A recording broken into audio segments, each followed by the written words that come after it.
여기에 추미애 장관이 또 하나의 의혹을 더 얹었습니다. 추미애 의원이.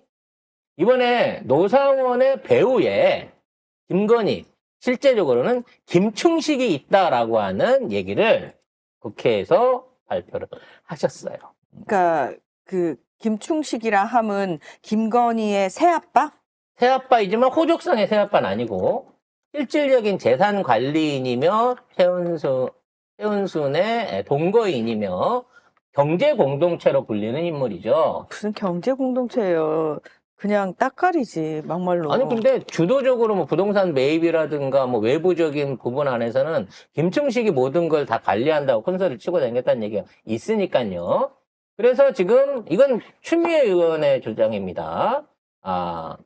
김건희와 윤석열의 일본 황족의 극비 친서를 전달한 적이 있다는 거예요. 김충식이가.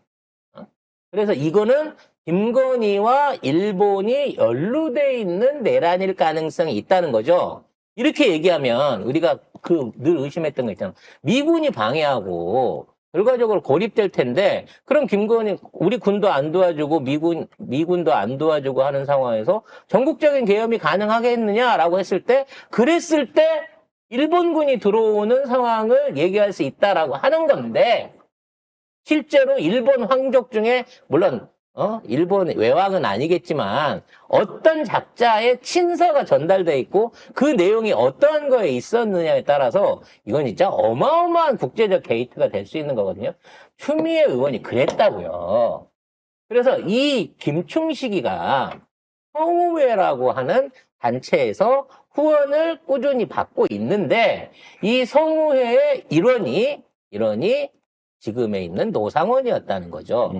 더 놀라운 건 이 성우회는 일본 구구단체가 지원금을 대주는 돈이에요. 그리고 우리나라의 퇴역 군인들이 위주로 들어가 있는 성우회라는 단체가 일본의 돈을 받아가지고 그중에 일부를 꼬박꼬박 김충식한테 상납을 했다는 거죠. 도대체 김충식이가 뭔데? 왜 김충식이 왜 노상원을 후원을 했죠? 노상원한테 후원을 한 게 아니라 후원도 받았어요. 노상원이 직접 그러니까 봉투를 써가지고 김충식한테 전달을 했던 것도 있다고 합니다. 노상원이 후원을 했네. 그렇지. 김충식한테. 이게 일본 돈이 성우회로 들어왔고 그 돈의 일부가 김충식한테 갔다는 거야. 근데 김충식이 이 돈을 받은 명목이 통일자금 명목이라는 거야. 그럼 통일에서 누가 나와요? 통일 대통령? 통일교. 통일 대통령이 나오는 거죠. 아니 지금 김충식이 일본 태생이고 통일교 한국 지부장 맞습니다. 의혹을 가지고 있는 사람이라고. 근데 지부장은 아니라고 합니다. 제가 어저께 만나서 지부장 누굴 만났다고요? 통일교 관계자를 만나서 네. 헐. 몇몇 가지를 물어봤어요. 대선에서 영향을 했냐?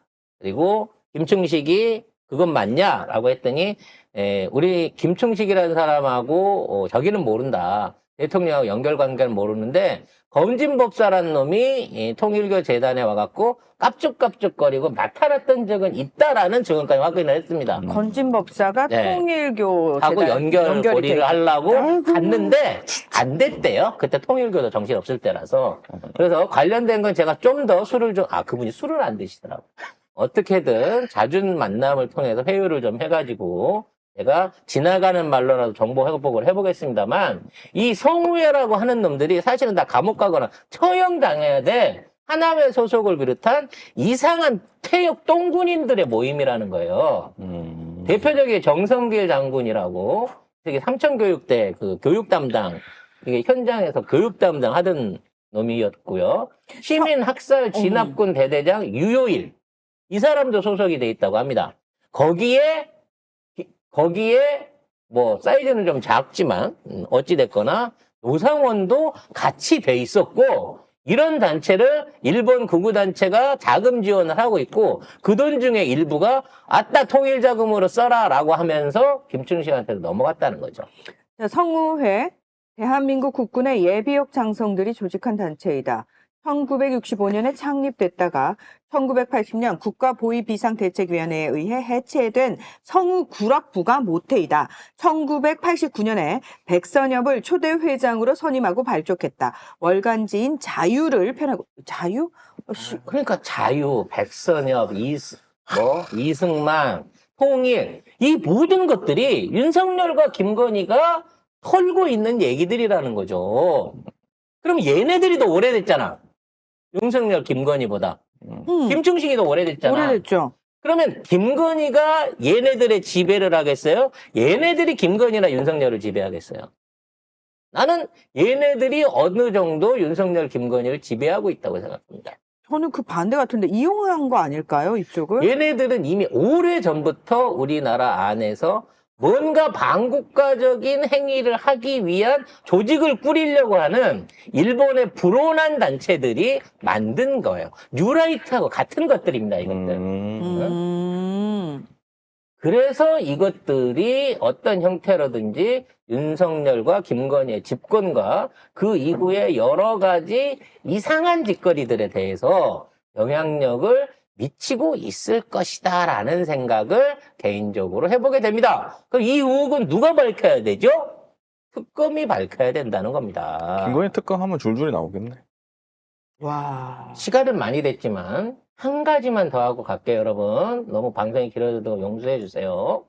자, 저희가 지금 왜 계엄 전날에 어저께도 얘기했지만 왜 계엄 전날에 비화폰을 노상원한테 줬으면 그 노상원 비화폰뿐만 아니라 장관들과 주요 지휘관들이 갖고 있는 비화폰을 나눠주는 주체가 대통령실이었으며 대통령실이 폰을 나눠주면서 김건희가 전화할 테니까 꼭 잘 받아라고 말을 했다고 하는 이 사안들을 전반적으로 놓고 봤을 때 이번 쿠데타의 실제적인 주역은 대통령실이고 김건희가 아니냐, 김성훈이 아니냐라고 하는 의혹을 이제 제대로 파볼 때가 됐다는 겁니다. 윤건영 의원이 이와 관련해가지고 국회 발언을 했습니다. 내용 한번 확인할까요?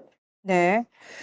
자, 윤건영 의원은 12.3 비상계엄 사태 비선 실세로 지목된 민간인 노상원에게 대통령 경호처가 비하폰을 제공한 의혹을 제기를 했습니다. 다들 아시다시피 공직자에게만 제공되는 보안 전화인 이 비화폰이 민간인인 노상원에게 제공된 이유에 대해서 김성훈 차장이 개입한 것이 아니냐라는 의심을 한 건데요. 노상원한테 직접 김성훈이가 비화폰을 지급했다라고 이야기를 하고 있는 거죠. 그런데 중요한 거는 이 경호처 관련해가지고는 어제 그 나왔던 그분이 누구였죠? 사무처입니다. 뭐 그 본부장이라는 사무처장인가 사람이었거든요. 네. 자, 이 사람 같은 경우에는 명확하게 얘기를 못 합니다. 아예 말을 못 합니다. 김대경 대통령 예. 경호처 지원본부장. 그래서 이 본부장이 그래야마 비화폰 관련된 서버 삭제와 주요 기록들을 삭제 못하게 막기는 했는데 막상 증언으로 나왔고 누구한테 줬냐, 왜 줬냐 이 내용에 대해서는 본인도 계속 얼버무렸어요. 근데 사실상 내부 제보를 통해 갖고 윤건영 의원은 지급된 번호의 폰 번호까지도 이미 확보를 하고 있습니다. 폰번호에 부출 대장까지 어떻게 쓰여져 있는지 뭐 뭐 이런 거 다 알더라고. 테스트 뭐 이런 형태로 해갖고 불법으로 나간 비화폰들에 대한 수불 대장까지도 이미 윤건영 의원이 확보하고 있다는 거죠. 근데 사실 이게 경호처장이 그 비화폰을 담당하는 부서래요. 아예 경호처 지원본부가. 여기에서 이 사람이 나와서 비화폰에 대해서 얘기할 수 없다? 아니면 아니라고 해야 되는 거지, 당연히. 근데 말을 못해. 그거는 뭐 나중에 뭐 이러면서 얼버무렸어. 인정한 꼴이지, 이거는. 그래서 빨리 경호처장에 대한 체포와 경호처에 대한 압수수색이 필요합니다. 경호차장. 이 안에 들어있는 이 비화폰을 비롯한 대통령실의 움직임과 연결고리에 대한 모든 흑막이 이번 계엄 내란 사태하고 다 연결돼 있어요. 그러니까 윤석열이 저렇게 헛소리 빵빵 하면서 나중에 가갖고 최후에 던질 수 있는 마지막 카드는 나는 몰라요. 성훈이하고 건희가 다 했다니까? 라고 갈 수도 있다는 거야. 윤석열도 코너에 몰리면. 아이고야. 나는 죽기 싫어. 내가 한 거 아니야. 나는 전화 안 했어. 김성훈이가 있어. 내지는 김건희가 있어. 이렇게 나올 가능성도 있기 때문에 윤석열의 지금 저 주장이 웃기게도 어쩌면 진실일 수도 있다는 거. 내가 안 시켰다. 내가 안 했다는 부분은. 알아서 했다. 딴 사람이 시킨 거지, 딴 사람이. 비화폰으로. 자, 아무튼 어떤 국면으로 흘러갈지는 모릅니다만, 대한민국 국민들, 시민들은 이번 기회를 기회이자 위기이자 기회로 반드시 만들어내야 됩니다.